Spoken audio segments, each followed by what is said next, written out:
I think what we're starting to see is a bit of an evolution, and there's kind of two camps. So the one camp is build a moat and keep everyone away out of your fortress. And the other camp is you build bridges across the water with the tech companies and say, we want to work with you. Let's see if we can do something together and create something special. And I kind of think that is a more successful long-term strategy. Building bridges is better than trying to hold a moat. History has shown us that moats are eventually overcome, and the output is not good. I cannot think of one example where the moat has really worked long-term. Welcome to Season 2 of From the Blockchain, where we speak to today's most innovative entrepreneurs and thought leaders to impact the true potential of smart contract technology, Web3, and the digital frontier. I'm your host, Ashley Smith from Fame Lady Squad, and I'm thrilled to have you join today's top-tier community of forward-thinking trailblazers. We're here to foster a culture of idea sharing, creativity, and innovation that transcends industries, revolutionizes business, and drives meaningful conversation. If you're ready to forge a path to becoming a thought leader in your industry or organization, think of this podcast as your compass. Don't forget to subscribe, share, and be part of our amazing community.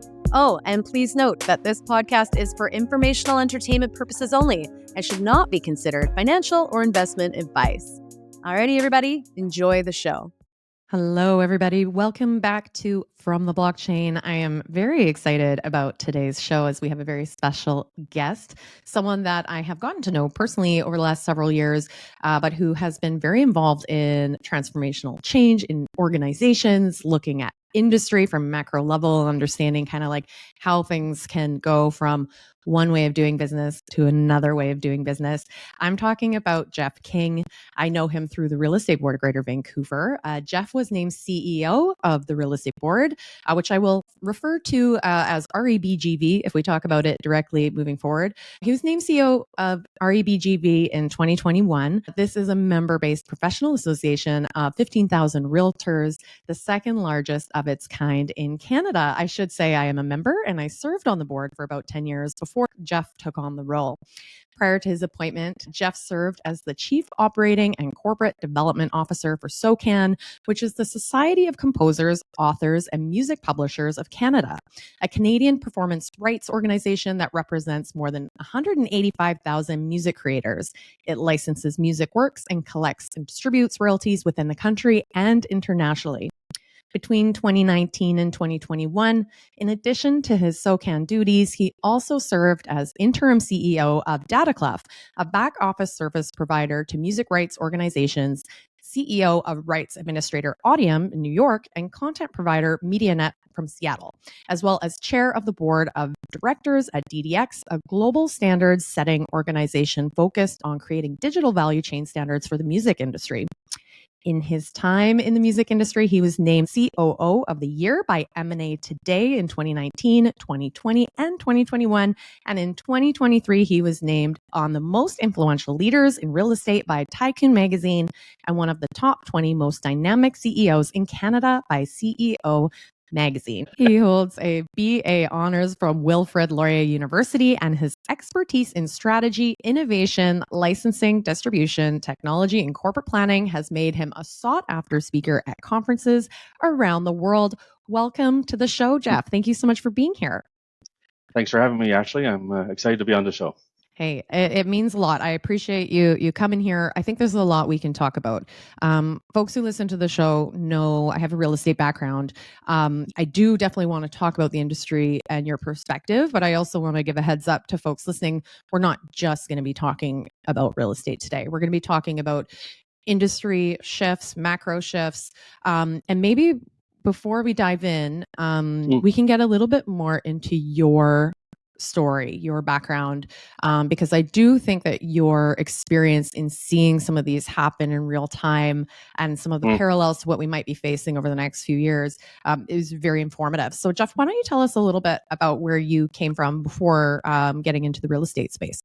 Sure. Okay. Well, I started in a small town in Southern Ontario, and then fast forward, I was in the financial services space for a number of years, and then decided to make a change in my career, and ended up at SOCAN, as you mentioned. And I joined SOCAN in the early 2000s, and SOCAN is a music rights licensing body. the largest music company in Canada, with 185,000 Canadian members and about 4.5 million international affiliates. So SOCAN represents the world's repertoire in Canada. And when I arrived there about 20 years ago, the industry had not changed a lot in decades. The basis of concerts and film licensing and television hadn't really changed much since the 50s and 60s. But it was clear that changes were coming. The internet was in place. It was sort of the Web 1.0 stage. And the early thoughts around the prospect of streaming television shows and music was starting to appear. There was no Netflix, not in the way that we think of it today. There was no YouTube. There was no Spotify. But the concept was out there. And when I arrived at SOCAN, they were doing about 6 million transactions a year. By the time I left in the middle of 2021, the organization was doing 300 million a day. And that's largely due to the explosion of online digital consumption. And another feature sort of happened along with that, which is part of really on the recorded music side, is around the acquisition of music. So you used to have to, I love this one song, you had to buy the whole album, right? And it drove people crazy for years. Eventually, that started to shift rapidly in the 2000s and really went on its head in 2007 with the introduction of the iPhone.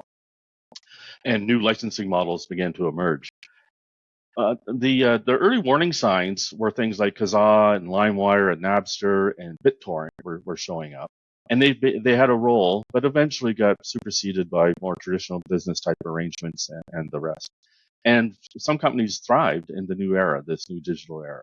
SOCAN was one of them, but others did as well. A number of the more forward-thinking music labels and publishers have done well. Some of the other performing rights organizations have done well, but a lot have disappeared. And when was the last time you heard about Columbia House? Things like that. And so when I was speaking with the REBGV board about coming here, I started to see a lot of parallels. And right now we're kind of in the Web 2.0 world, where Web 3.0 is kind of creeping in. So in Web 2.0, there's transactional stuff that can happen, but it's still mostly read and write and some one-to-one type dissemination. 3.0 is much more broad-based and much more far-reaching. And it obviously includes things like blockchain and all those other different dimensions.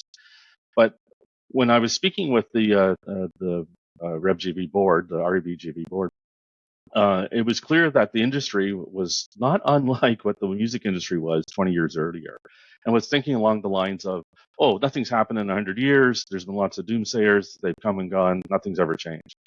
But things do change, and it is kind of like the old philosopher's quote, like nothing ever changes till all of a sudden everything changes all of a sudden. And I feel that we're starting to see that now in real estate, and the parallels are shockingly similar. Now, it doesn't mean it's going to have the same outcome. It could end up being a much different way of how we end up resulting in it. But the one thing I've kind of learned through all this, and this goes for almost every industry, the consumer is undefeated. And I recently co-wrote an article with Trevor Coote, who's the CEO of the BCRA, on that very topic, and about how the consumers are looking to either pull out intermediaries, be they travel agents or stockbrokers or insurance brokers or what have you, and have been relentless on it. And currently, in the new world, they have access to data at levels that was unheard of 20 years ago. And that includes in real estate, but that also includes in art or in car auctions, you name it. I think we're really seeing the rise of the strength of the consumer and how this will interact and how these things will pull together. And then when you add in another dimension, and being the strength of the big tech companies, particularly the device focused ones. Apple in particular has developed a really impressive ecosystem. And it seems to be an inevitable march towards where a lot of this stuff is going to go. And then you read with some of the interest with some of the things that Google and Amazon and Microsoft are doing in these spaces. And I think 2030 is going to look a lot different than 2020 did. And so I think forward-thinking leaders, and including yourself, are realizing this and are leaning in to be not just early adopters, but harbingers and leaders in this new world order that's starting to emerge. I do wonder a bit from an industry perspective, and not solely the real estate industry, but just any sector. where there's a lot of I'm hesitant to use the term self-interest, but I'm going to use it. Where folks have been working a certain way within an industry for Mm-hmm. decades. And it's more just about what they know, what they understand, how they know to provide service. I mean, we can think of many different industries. Think of accounting, Yep. law. I'm even thinking about things like, the Actors Guild and the Writers Guild and these organizational groups that are coming together. And for a variety of reasons, there's different things going on in the economy, et cetera. But there's still this uncertainty around technology and how it might impact the way business is done, how people are paid. Mm-hmm. How should practitioners, especially if they're parts of like larger groups or organizations, be thinking about transformational technology, how it might impact them in a productive way? Do you have thoughts on that? Mm-hmm. Yeah. I think you've hit on an interesting point. The uh, uh, 2 generations ago, accounting was done by someone with a green shield. Sadly, almost always a man, but with a green shield thing, filling out literal spreadsheets. And people felt better that a human looked at it and the numbers make sense and such. But of course, mistakes happen and transposition errors and all the rest of it.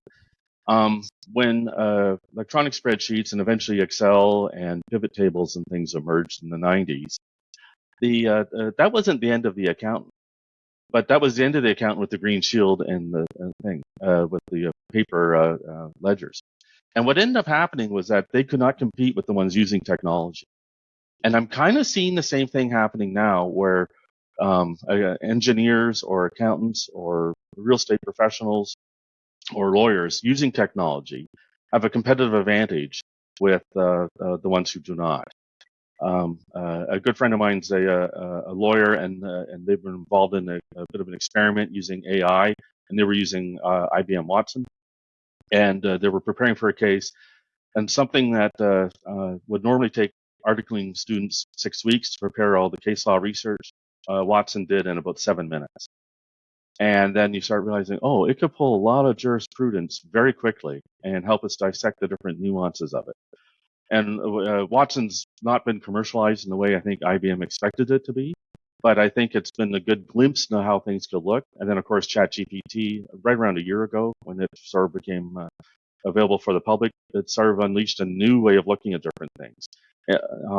And I think you raised an interesting point about the human element. You look at the actors and the writers. I think we can all pick off an AI generated article now. But AI will never be worse than it is right now. Tomorrow's going to be a little bit better, and the day after that's going to be a little bit better.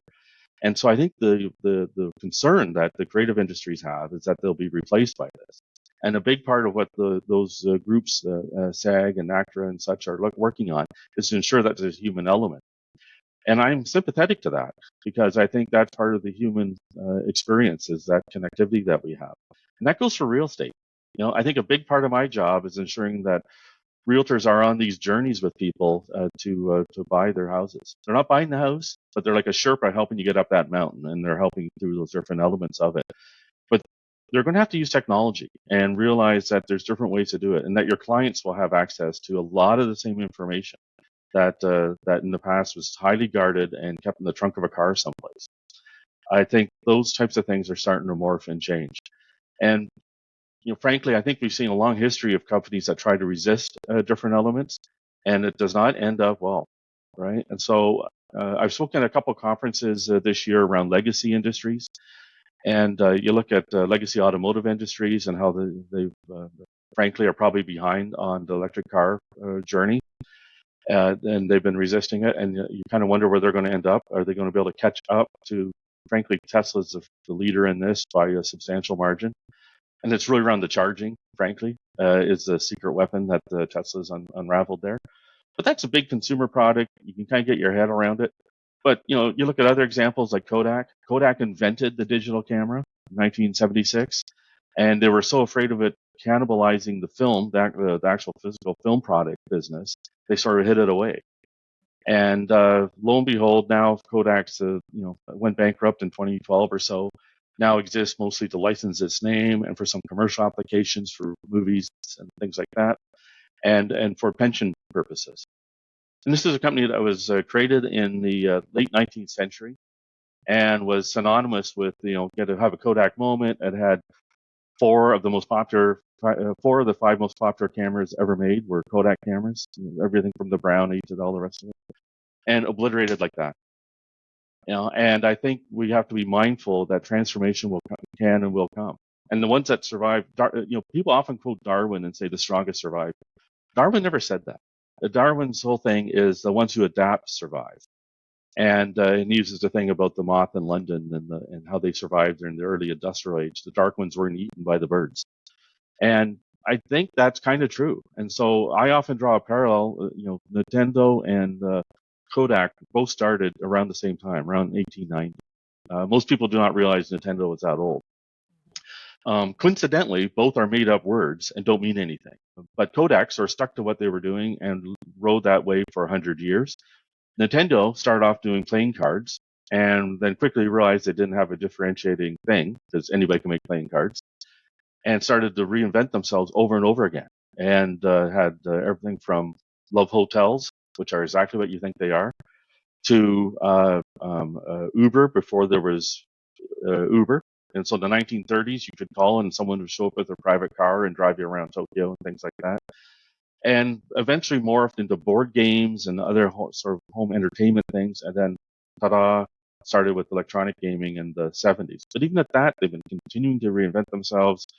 Cloud-based mobile devices, buying the Seattle Mariners, eventually sold them, but not being afraid to reimagine themselves, which is not what you expect from an Eastern corporation. They tend to be very conservative and very stuck to it. And I think it's inspirational how they managed to reinvent themselves so that they remain relevant and continue.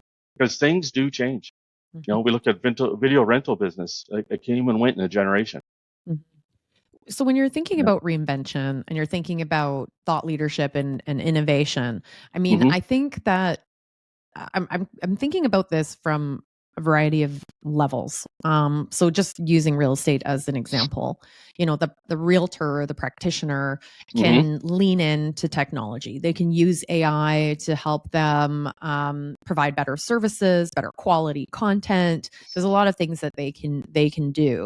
When you look from an industry perspective, if an industry is wanting to be innovative, wanting to help its practitioners be innovative, wanting to create a landscape where they can be seen as innovative by the consumer, and the consumer actually looks to the industry as a value add to their life. How should organizations be looking at this next chapter? Especially when they're not often tech companies. That's the part that I think is challenging. A lot of organizations and businesses require a lot of technology to provide their services and their goods, et cetera, but they're not tech companies. So how do they compete? Do they partner?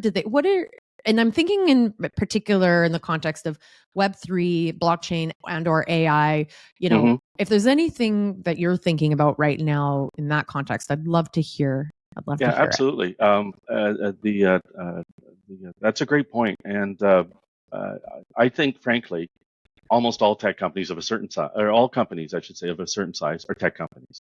So REBGV is morphing into a tech company because it's the provision of the MLS and courses and all the rest of it. It's MLS is critical to this. And the reality is most companies don't have the size and scale or expertise to ramp up leading edge products and services in the technology space. It's too expensive. The risk is too high. There's a number of different factors there. But these companies, and the real estate boards are a good example, are sitting on a lot of data. And data kind of is morphing into the new oil. And it's not just the cookies when you click and say accept all. That is an element of all this stuff. But it's also around how you manage your relationships and with your customers and with your suppliers and all the rest of it. So I think what we're starting to see is a bit of an evolution, and there's kind of two camps. And there's the one camp is build a moat and keep everyone away out of your fortress. And the other camp is you build bridges across the water with the tech companies and say, we want to work with you. And we've got the data, like the chocolate factory with the peanut butter factory. Let's see if we can do something together and create something special. And I kind of think that is a more successful long-term strategy to sort of start to work to leverage this. Because don't forget, these big tech companies have amazing technology, almost endless balance sheet horsepower, but they don't necessarily have the relationships. They don't necessarily have the connections with the individuals involved. That goes for music and songwriters and performers, but also with real estate realtors and with buyers and sellers and such. Doesn't mean they can't develop them, but they don't have them right now. The realtors, in this instance, or the accountants in their world, or the engineers in theirs, have these special relationships. And I think by building bridges is a longer term and a better and more stable strategy to help ensure the success for the entire ecosystem. I think holding bridges or building bridges is better than trying to hold a moat. History has shown us that moats are eventually overcome, and the output is not good for the people inside and behind the moat. I cannot think of one example where the moat has really worked long term. And eventually you get ground into nothing, or like Blockbuster. Their moat was you had to go back and forth and get the thing there. They were not open to new ways to do things, and eventually got killed, frankly. And but I think building bridges with the different stakeholders and looking at different ways of doing business could be quite clever. At the beginning of the pandemic, a number of the large tech firms, certainly the FANG group, Facebook, Amazon, Apple, Netflix, and Google, or Alphabet if you're a non-traditionalist. Definitely, we're looking at different ways of how things can be evolved. And I was reading last night about the struggle of retail, who's not really retail products stores who have not really come back from the pandemic. They were struggling before. The pandemic was like the arrow to the heart. And who's beating them to death? Mostly Amazon. And people are realizing, I don't need to go to the store. I'll come to the house. The price is going to be cheaper. All those types of things.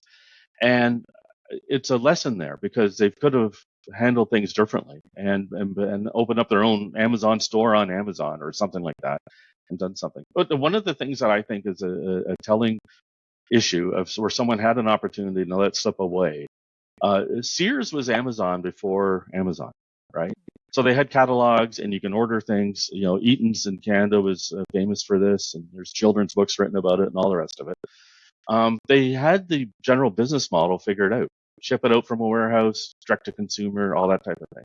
But they became so fixated on trying to protect their flagship stores in downtown Vancouver or downtown Toronto or Montreal, they lost the plot on that the consumer was not as interested in that and wanted to cut out the intermediary. And that was kind of, I think, an example of where they a missed opportunity where they maybe could have built a bridge.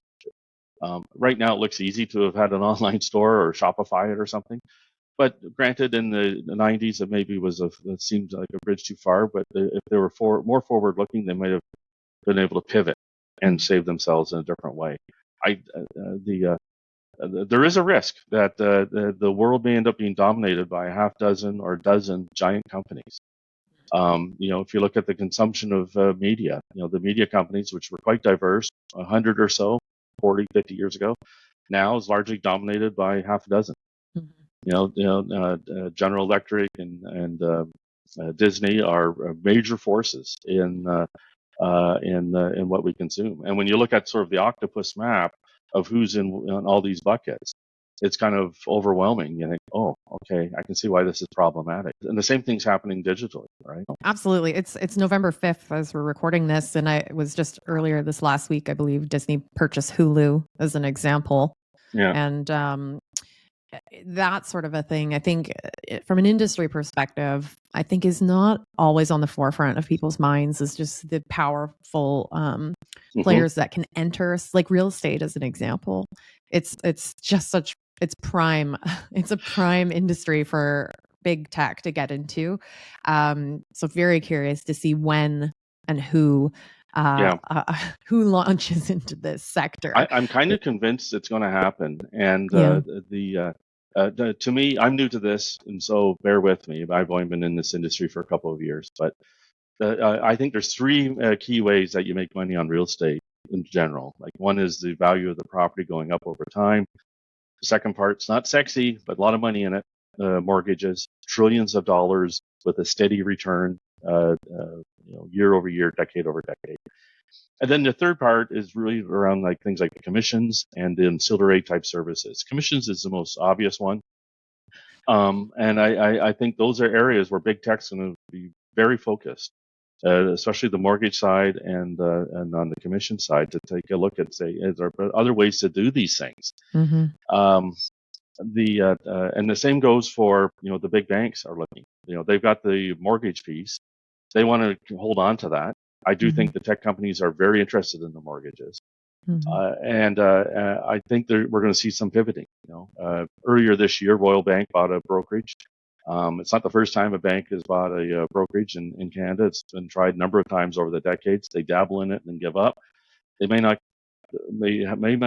be such a short-lived experiment this time, as they're looking to diversify. Mm-hmm. And when you look at it, organized real estate right now is largely a collection of smallish companies, individual owner operators, like realtors or small teams, or even organized real estate's relatively small. Real Estate Board of Greater Vancouver is the second biggest in the country, but it's still a relatively small company. 105 employees. The average Walmart in Canada has about 400 employees. That gives you a sense, like what we're dealing with, and the idea that organized real estate or the Remaxes of the world can mobilize something of the horsepower to take on an Amazon or an Alphabet, it's daunting. Like those are deep, deep pockets, Yeah. and I think there's got to be smart ways to look at it.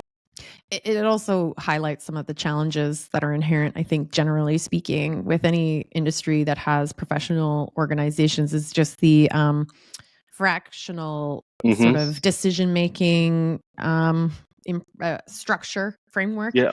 It makes it difficult for industry to move quickly when you have so many pieces to the decision making puzzle, and a lot of human element related to that, and folks who are very used to the status quo, so to speak. And I should bring that up. So, Jeff, you were brought in as CEO of this organization, and I was on the board at the time, and it was a strong priority to make sure we were looking outside of the industry, which actually was pushing against the norm in a big way. A lot of organizations in this industry are very much used to seeing a lot of the same leadership kind of migrate maybe from one area to the other, but they've been around a long time. And maybe you can speak to that just at a higher level, what you think the relevance is of, say, getting an outsider's perspective, especially when looking at innovation and disruption, and future scenario planning for an organization. And sorry, this is a bit of a run-on question, but I'm also thinking about organizations where maybe they're not necessarily looking for a leadership change, but they know they have blind spots. Like what should they be thinking about? Okay. All right. So there's a lot to unpack there. Yeah. Sorry about that. That's my MO. All right. Let's see how good I am. So on your first part around organized real estate, or arguably disorganized at times real estate, it is hard to make decisions because there's so many different factors involved. And there's a lot of real estate boards, and a large number of them. There's 8 in British Columbia, plus the provincial association. There's 75 or so across the country. All disparate, all with their own unique views of things. So it's hard to come to consensus and move with what I call the speed of business. And I think there's there's a strong pull to be able to try to move at that type of speed. Like there's a speed of sound, speed of light. I think there's a speed of business has to move at. And companies that are more cohesive or maybe even just one entity, for instance, they can move much faster. They can say, we're going to do this, and here's what we're doing, and organize their resources. And I think the disparate nature and the fractionalized nature of real estate makes that harder. and makes it more difficult to kind of deal with. Now, on the question around the outsider's sort of point of view, I love it here, and I'm thoroughly enjoying the job. But I am very pleased that the board of RevGV had the foresight to go outside. It wasn't that there's not great people inside the industry. There's a number of them. The vast majority are amazing. But I think when you come from the outside, you have a slightly different perspective. You're less married to the being a guardian of the faith and say, this is the way we've always done it. I have to defend it. You can ask more sort of the challenging questions around, why do we cut off the ends of the roast beef type of thing? And I think those are the organized real estate's had a long history of those types of things. There's not much in the way of outsiders inside organized real estate because of the nature of the business and who it attracts. A number of the executive officers and leadership are either realtors or former realtors or grew up within the system. But there's a handful I can think off the top of my head that came from outside, including myself. I think that the extra perspective that outsiders bring to industries can be refreshing. It can be scary at times, but I think if it's done with elegance and with a direct and transparent way, people will come along and they'll sort of see the focus on how to evolve these things. And this goes for all industries. When you take a look at some of the most successful folks in the banking industry, of course, there's a lot of folks that grew up on the inside and evolved it. But some of the greatest transformational stuff come from outsiders saying, well, why do we do it this way? Or how does this work? Or is there a better way to think of these types of things? Now, not all of them worked out great, right? Some of them have went poorly. But I think if you want to adapt and start to morph and build yourself for success, you have to have a number of different perspectives. And that includes industry background, but also includes the DEI perspectives. Most industries are heavily populated with middle-aged white guys and increasingly middle-aged white women, right? And that's a start, but a lot more has got to be done to help bring different perspectives on how to do things differently. I think all these things are interwoven, right? And I think companies that figure this out fast will be the ones that will be the most successful in how they deal with it. It's otherwise someone else will figure it out, and there'll be the slow but inevitable erosion of whatever business you're in. You look what's happened. This podcast here. You look what's happened to traditional terrestrial radio.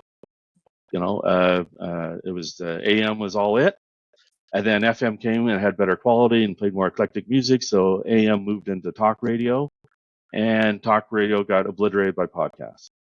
And here we are on a Sunday morning talking about industries, right? And able to do deep discussion interviews, which AM radio wasn't really built for. And some cars you can't even get AM radio in anymore. And those types of things those are canaries in the coal mine, right? We should be paying attention to things like that, where things start to shift and start to look different on how these things happen. Your sort of final point in around the nature of the business and how it works, like with outsiders. I did notice early on there was a lot of gatekeeping and a lot of, well, you're not from here. And I came from another city and another industry, which is probably a double thing. But the real estate does have a lot of gatekeeping to it. And I think part of it comes back to, these are my leads, this is my project, this is my initiative, or these are my sellers or my listing. And I think there's a bit of a mindset around the sort of piece of it. And I think fundamentally a lot of folks are hunters or gatherers in their mindset and how they do business. And that part was kind of surprising to me when I arrived. Was this is our backyard, you stay out of it. Whereas collectively we could do a lot more together. And I put a lot of effort in the last couple of years to build bridges with the different stakeholders, including our members, of course, but also other real estate boards, other provincial associations, and the National Association for my own growth and for my own education and knowledge, but also for the betterment of RevGV. And we're starting to see some payoff of that and how to connect these things. Still a long ways to go, and there's still some big threats on the horizon. The storm clouds are there, and they're not just technology coming to disrupt us. Economic concerns, social unrest concerns, all these types of things. There's a seismic shift happening in the North American culture as we speak. And then you layer in, we're going to see over the next 15 years, maybe a little bit shorter, next 15 years, probably at most, we're going to see the largest transfer of wealth in human history. People selling businesses, grandparents selling the house, people passing on, things like that.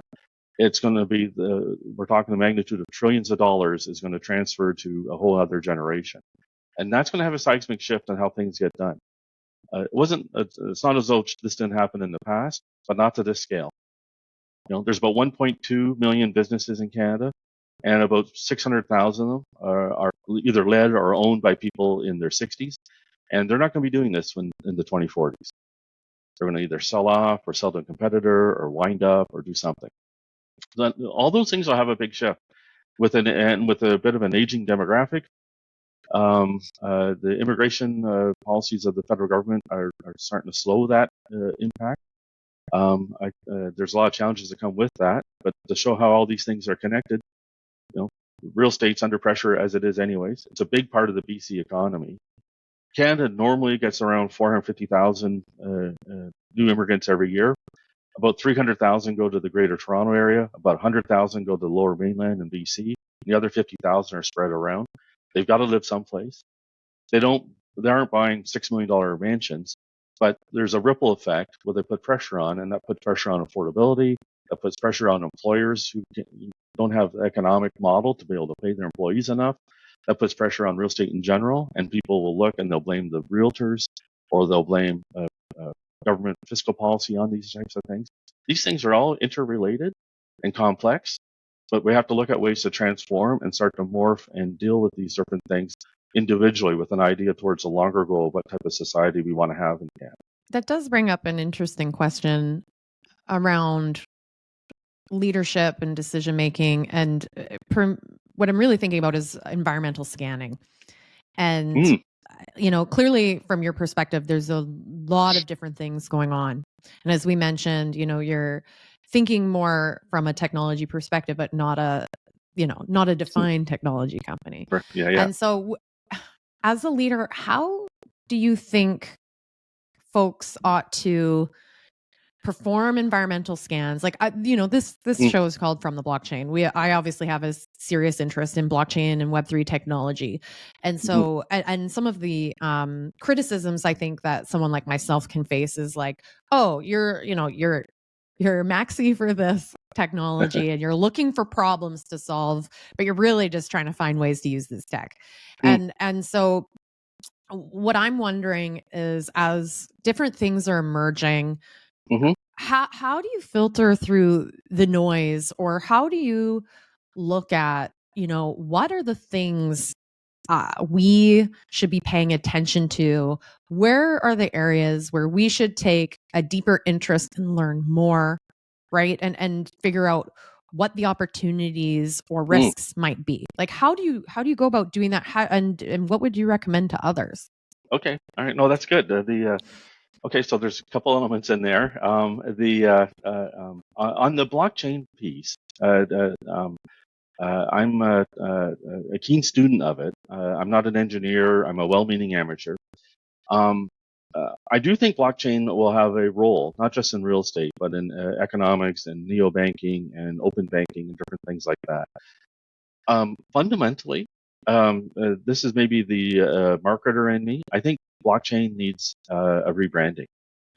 And you think back in the past, third-party storage on Microsoft or on IBM servers existed since the 70s. Right? Well, IBM since the 70s, Microsoft since the 90s. It wasn't until the phrase cloud storage came into vogue, largely driven by Fortune magazine back in the 90s, where people said, well, it's on the cloud, that's fine. It's still sitting on an Amazon or Microsoft server, but it sort of repurposed it a bit. And I think with blockchain itself has had more pilots than British Airways. And I think that part of the challenge has been that people are trying to find ways to use it. And it's not super fast yet. It still takes longer to do a transaction than you would think. And it's very energy demanding. It takes a lot of energy to calculate the different elements to execute a transaction. There's been a lot of progress made in the last 6 to 9 months on that front, but I think a lot more is going to happen. But I do think if it was a bit of a rebrand and sort of move towards like a verified ledger idea, and the example I often use is, like a lot of people, when they research something, they look at, they'll go to Wikipedia, and Wikipedia is fraught with all kinds of problems. But if there was some sort of system where there was a blue check mark, you knew everything on that page, everything about Ashley Smith on that page was right. It was kind of signed off by her and by the who knows who. You would feel much more comfortable using it or quoting it in an article or in research and such. And I kind of think if blockchain was sort of positioned as, oh, I want to do this real estate deal, or I want to do this mergers and acquisition activity, and everything in here's got a blue check mark. It's all fine. And I'm looking inside this digital deal room to buy this NFT or this classic car or property, whatever it is. I think that would go a long ways towards helping with adoption of blockchain as part of this sort of open, transparent way of us doing these things. We have to overcome the energy thing because I do think that's going to be a major issue for wide-scale adoption. Now, to the second part of your question, how do companies prepare for it? I'm a big supporter of Clayton Christensen and the sort of the innovator's dilemma. And one of the things I've done over and over again with good success is around the idea around innovation, innovator catalyst training, and have people try to think outside the box. But really, more fundamentally, dividing teams into red and blue teams and say, okay, if you're going to disrupt us, how would you do it? Internal staff folks, how would you do it? What would you do?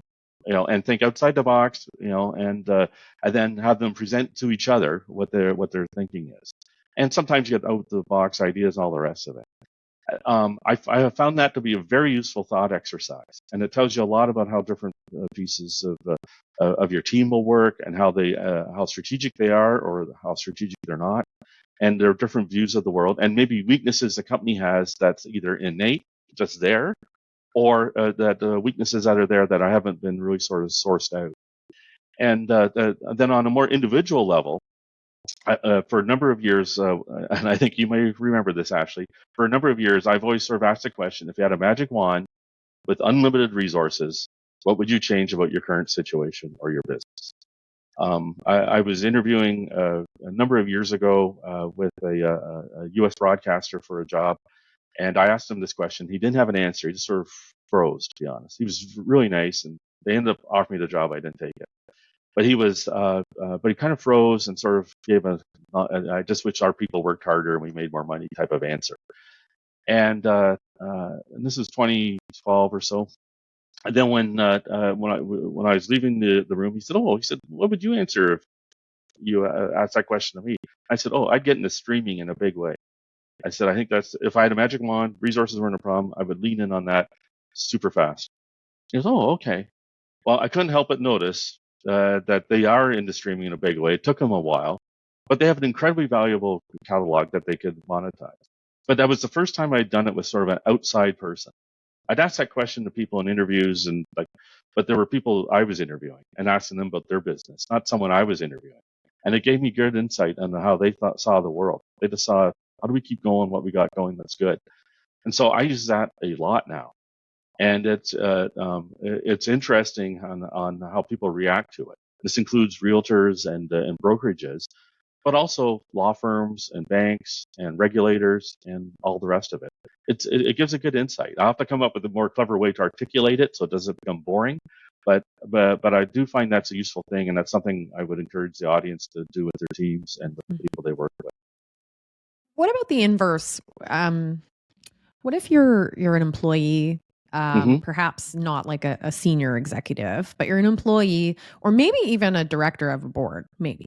And you have, been spending time learning about something that you think is like the greatest idea.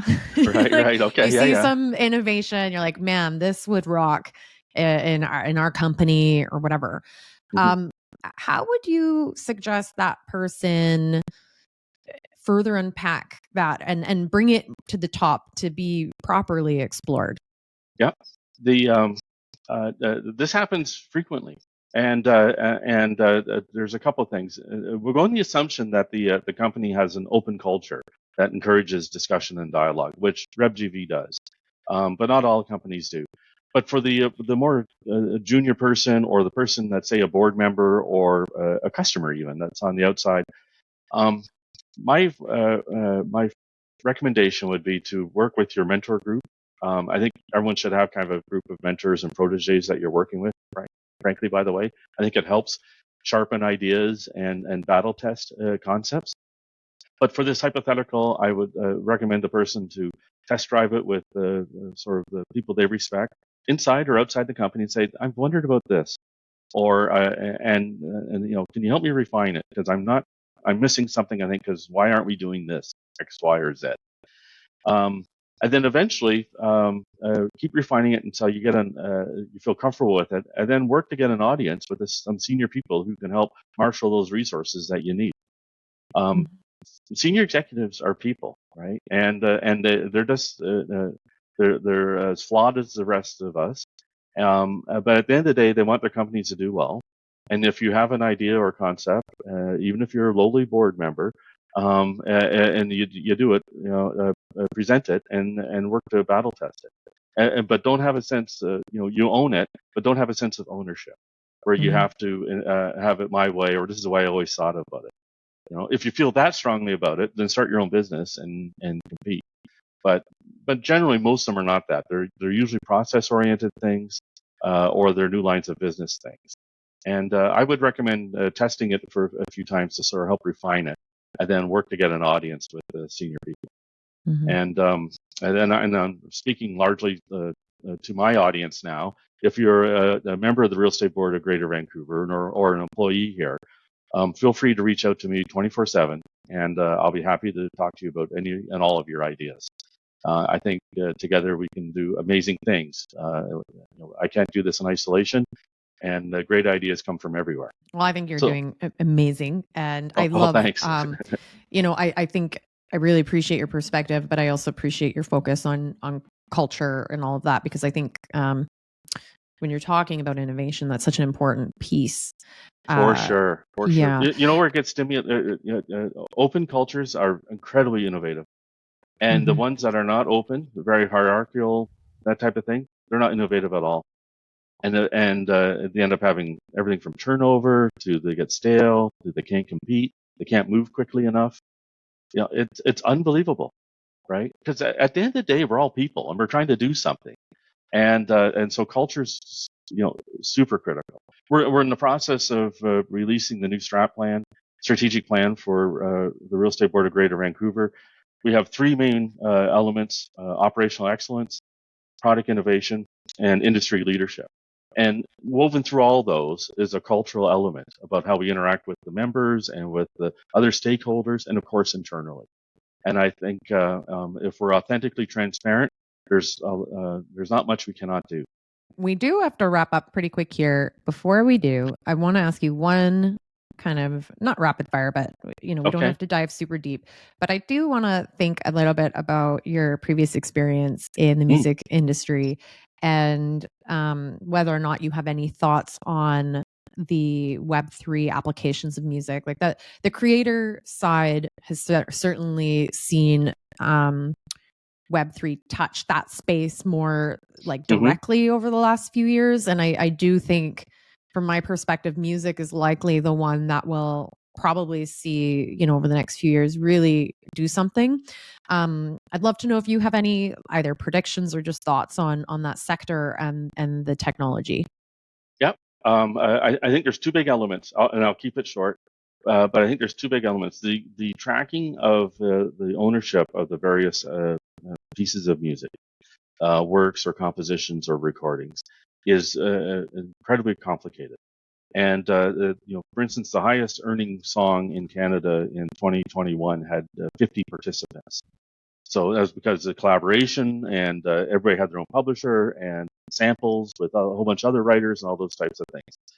That's a lot of folks to keep track of, especially when you're talking under a fraction of a cent that's being paid for it because it's on a YouTube clip. So I think Web 3.0 is going to be the beginning of a way to sort that out.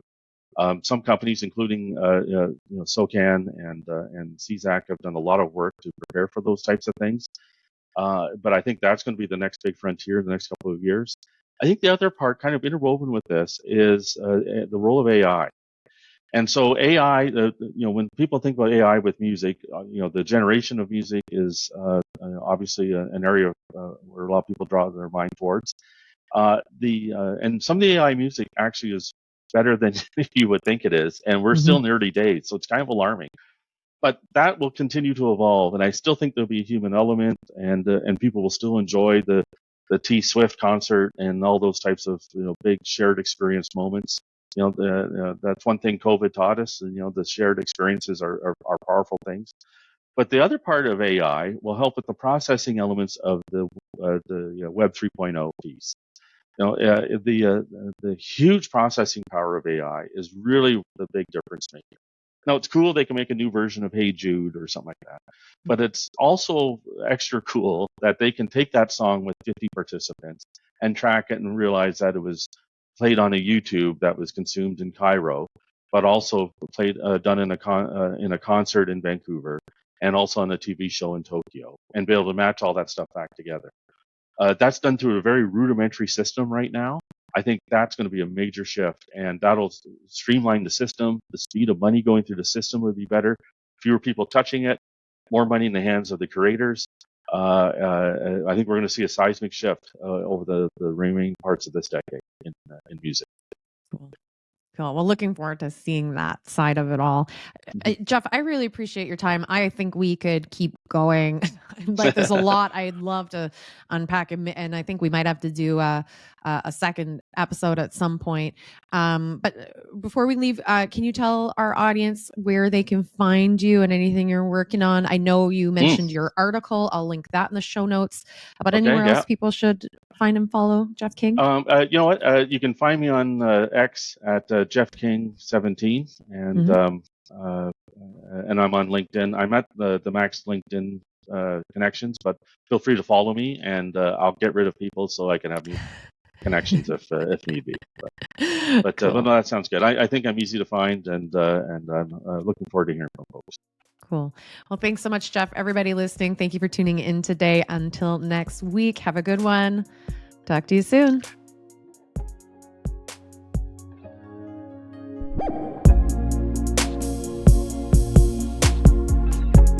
Thank you so much for tuning in to this week's episode of From the Blockchain. I really hope you enjoyed the show. If you have any ideas about future episodes, including themes or potential guests, please check for a link in the show notes. Happy to hear from you.